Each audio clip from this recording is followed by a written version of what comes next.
ఓం శ్రీ మాత్రే నమః.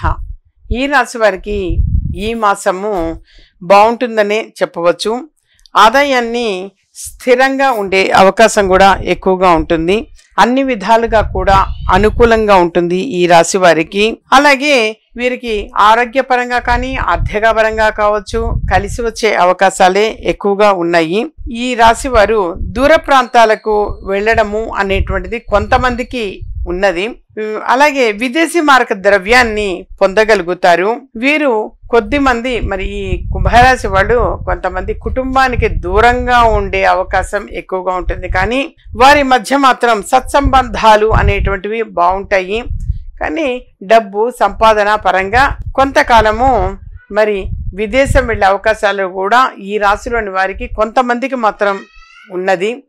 ఈ రాశి వాళ్ళు ఇంకా అన్ని విధాలుగా కూడా కలిసి రావడానికి శని భగవానుని ఆరాధించాలి.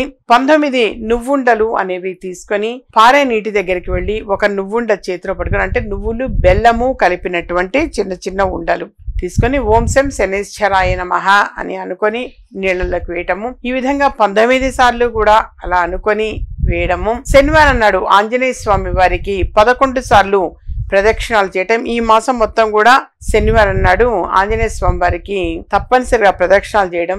హనుమాన్ చాలీసాను ప్రతిరోజు కూడా హనుమాన్ చాలీసా చదవడము ఈ రాశి వారికి తప్పనిసరిగా హనుమాన్ చాలీసా పఠించారు అనంటే అన్ని విధాలుగా కూడా కలిసి వచ్చే అవకాశం ఉంటుంది. విద్యార్థినులకు కూడా అనుకూలమైనటువంటి మాసమే ఈ మాసము.